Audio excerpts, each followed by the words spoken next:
9 મહિનાથી international space સ્ટેશનમાં ફસાયેલા અવકાશયાત્રીઓ સુનિતા વિલિયમ્સ અને બુચ વિલ્મોર ધરતી ઉપર પરત આવી ગયા છે. કોઈપણ જગ્યાએ પ્રવાસ કરવાનો ચોક્કસ ખર્ચ થાય, તો સવાલ એ છે કે 400 કિલોમીટર ઊંચેથી એમને ધરતી ઉપર લઈ આવવાનો ખર્ચ કેટલો થયો? 400 કિલોમીટર એટલા માટે કે ઇન્ટરનેશનલ સ્પેસ સ્ટેશન છે, જેમાં આ બંને અવકાશયાત્રીઓ 9 મહિના પહેલાં ગયા હતા, એ ધરતીથી સરેરાશ 400 કિલોમીટરની ઊંચાઈ હશે. એમાં થોડી વધઘટ થયા કરે છે, એની વાત પણ આપણે આગળ કરીશું. પણ અત્યારે 400 કિલોમીટરથી ધરતી ઉપર એમને આવવા માટે આટલો બધો સમય લાગ્યો, કારણ કે કોઈ રોકેટ કે કોઈ સુવિધા ઉપલબ્ધ નહોતી. તો 400 કિલોમીટરથી નીચે આવવા માટે જે રોકેટ વપરાણું એનું નામ છે ફાલ્કન 9. ઇલોન મસ્કની કંપની છે સ્પેસ એક્સ, જે અવકાશ પ્રવાસ માટે જ બની છે અને એની પાસે વિવિધ રોકેટો છે. એમાંનું એક રોકેટ છે ફાલ્કન 9. આ ફાલ્કન 9 રોકેટની ઉપર એક કેપ્સ્યુલ ગોઠવાય, જેનું નામ છે ડ્રેગન. એ કેપ્સ્યુલે જ અવકાશયાત્રીઓને ત્યાંથી પરત લીધા છે. રોકેટ અવકાશ મથક સુધી ન જાય, રોકેટ એક ઊંચાઈ સુધી જાય, એમાંથી કેપ્સ્યુલ નોખી પડે, એ કેપ્સ્યુલ ઘૂમતી સ્પેસ સ્ટેશન સાથે પહોંચે, એની હારે ડોક થાય એટલે કે જોડાય. અવકાશયાત્રીઓ સ્પેસ સ્ટેશનમાંથી એમાં આવે, પાછી કેપ્સ્યુલ નોખી પડે, પછી ધરતી ઉપર આવે, પાણીમાં પડે એટલે કે સ્પ્લેશ ડાઉન થાય. સ્પ્લેશ એટલે છાલક. અને એ વખતે એની પેરાશૂટ ખુલ્લી હોય એટલે પાણીમાં ધીમેકથી પડે. આ એનો પ્રવાસ થયો, જે આખી દુનિયાએ પરમ દિવસે મધરાતે જોયો. એ પ્રવાસનો ખર્ચ કેટલો થયો એનો કોઈ ચોક્કસ આંકડો બહાર. ફાલ્કન 9 રોકેટનો એક વખતની સફરનો સામાન્ય ખર્ચ $140 મિલિયન અથવા તો $14 કરોડ થાય છે. રૂપિયામાં ગણીએ અત્યારના હિસાબે તો લગભગ 1200 કરોડ રૂપિયા જેવો ખર્ચ થાય. એટલે કે સુનિતા વિલિયમ્સ અને બુચ વિલ્મોર અવકાશ મથકમાંથી પરત આવ્યા હતા અને ટિકિટનો ભાવ 1200 કરોડ રૂપિયા જેટલો ખર્ચો.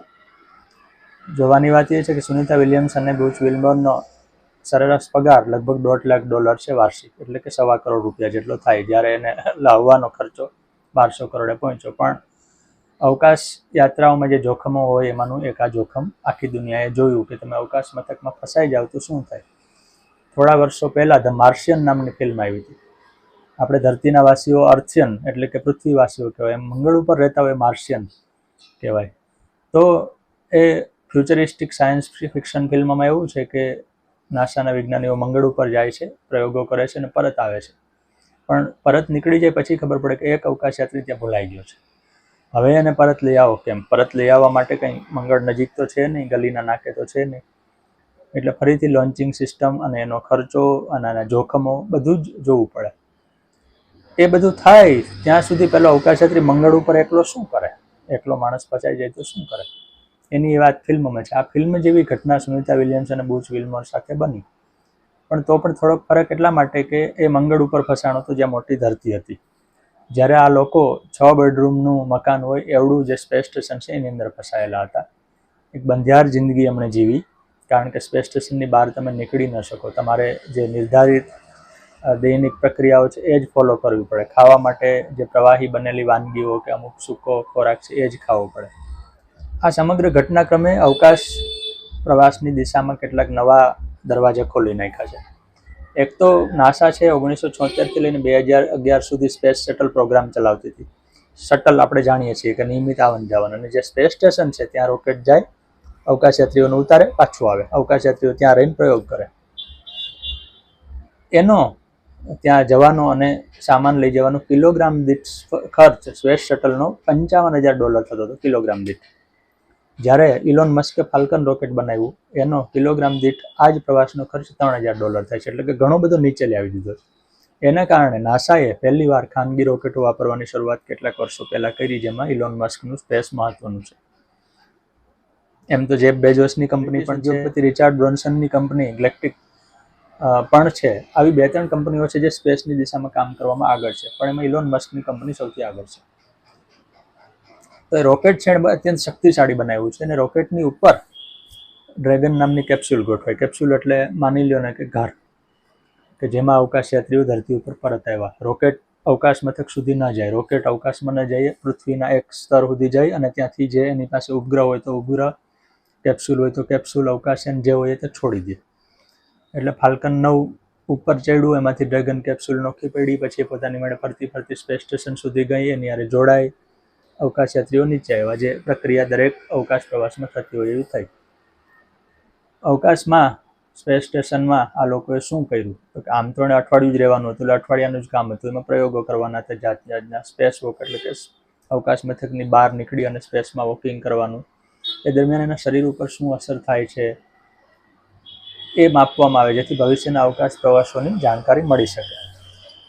અવકાશ યાત્રીઓ માટે સૌથી મોટી સમસ્યા શારીરિક અને માનસિક થકાવટની હોય છે.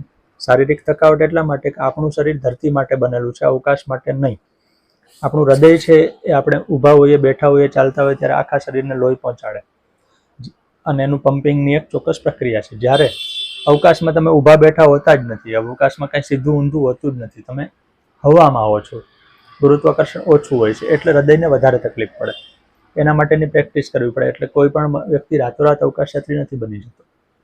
એટલે એક તો એ અસર થાય, બીજું પમ્પિંગ છે મુશ્કેલ થાય. એટલે આપણે વન વેમાં જતા હોય ને અચાનક સામેથી વાહન આવે જેની આપણને અપેક્ષા ન હોય ને આપણે થોથવાઈ જાય, સામેવાળો થોથવાઈ જાય, એમ લોહીની આપસમાં મિશ્રણ થોથવાઈ જાય એટલે શરીર ઉપર અહીંયા આમ ગાલ મોટા થઈ જાય એવું પણ લાગે છે. સુનિતા વિલિયમ્સના ફોટા જુઓ તમે તો તમને દેખાશે કે ચામડી લબડી ગઈ વગેરે, કારણ કે શારીરિક અસર એને થયા વગર રહે નહીં. શરીરની ઊંચાઈ જરાક ઘટે, કારણ કે આપણે સૂઈએ ત્યારે શરીર જરાક લાંબુ થાય. જે બધા દબાણ હોય હાડકા વચ્ચેના આખો દિવસ રહેલા એ સૂતી વખતે ખુલી જાય, એટલે શરીર જરાક લાંબુ થાય. જ્યારે અવકાશમાં એ શક્યતા પણ નથી, એટલે શરીર ટૂંકું પણ મપાય, જેની વિગતો હવે નાસા કદાચ ધીમે ધીમે આપશે. માનસિક સમસ્યા એ થાય કે અવકાશમાં તમે એકલા પડી જાઓ. આમ આપણને એમ લાગે કે વાહ, અવકાશમાં તો કેવી ધરતી જોવાની મજા આવે, પણ કેટલીક વાર મજા આવે. રોજ એકની એક ધરતી જોવાની, બ્લુ કલરની ધરતી જોવાની, સમુદ્ર દેખાય અને વિસ્તાર દેખાય, તો એનાથી એટલો બધી રોમાંચ પછી સમય જતાં ઓગળી જાય. અને હકીકત એ છે કે અવકાશ મથક પોતે હવે આઉટડેટેડ બની ગયું છે. નાસા આમ તો 2015માં જ એની દુકાન બંધ કરવાની મૂડમાં હતી કે ભાઈ અવકાશ મથકને આપણે ધરતી ઉપર ઉતારી લઈએ, પણ એની મુદત 2024માં ગઈ. 24માં નક્કી નથી થયું, એટલે હવે આ વર્ષે કરે, આવતા વર્ષે કરે. એને કંટ્રોલ્ડ રોકેટો દ્વારા ધરતી ઉપર દરિયામાં ઉતારી દેવાશે.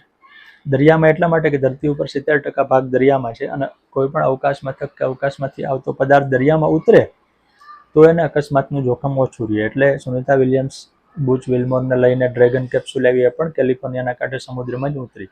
તો અવકાશ મથકને ભૂતકાળમાં મીર નામનું રશિયાનું અવકાશ મથક પણ આ રીતે જમીન ઉપર, હજી થોડા વર્ષો પહેલા જ એક ચીનનું નાનું એવું અવકાશ મથક પણ સમુદ્રમાં ઉતર્યું હતું. એટલે નાસા એને ઉતારી દેવા માંગે છે. આ લગભગ 1.5 ડઝન દેશોએ મળીને અવકાશ મથક બનાવ્યું છે, અને શરૂઆત જ્યારે 1998માં કરી ત્યારે એનું બજેટ $100 અબજ હતું, પણ એ $150 અબજ પહોંચી ગયું છે. એ અવકાશ મથકમાં જાઓ અને પ્રયોગ કરવા સિવાય એવી કોઈ કામગીરી રહી નથી. એટલે અવકાશ મથક શું એનો સામાન્ય માણસોને એટલો બધો કંઈ જવાબ મળતો નથી, કારણ કે સામાન્ય માણસે ત્યાં જવાનું નથી. હા, 2001માં ડેનિસ ટીટો નામના રશિયાના ઉદ્યોગપતિએ $2 કરોડ ખર્ચી અને અવકાશ મથકમાં પ્રથમ ખાનગી પ્રવાસી તરીકે જવાનો લાભ મેળવ્યો હતો. એવો કોઈને ખર્ચો કરવો હોય તો સુનિતા વિલિયમ્સ અને બુચ વિલ્મોરનું આ રોકાણ છે એ જગતના અવકાશ યાત્રીઓ, અવકાશ વિજ્ઞાનીઓ માટે એ રીતે મહત્વનું સાબિત થશે કે અવકાશમાં અણધાર્યા ફસાઈ જાવ તો શું થાય, જે આ લોકોમાં થયું હતું. હાલ તો આવી ગયા છે ને યાદ રહે કે એના માટે $1200 કરોડ ધુંબો અમેરિકી સરકારને લાગ્યો છે, પણ જ્યારે માણસ બચાવવાના હોય ત્યારે રૂપિયા જોવામાં આવતા નથી. આ કિસ્સામાં પણ એવું જ થયું છે. આપણે આશા રાખીએ કે ભવિષ્યમાં અવકાશ યાત્રીઓ આ રીતે ન ફસાય. ધન્યવાદ.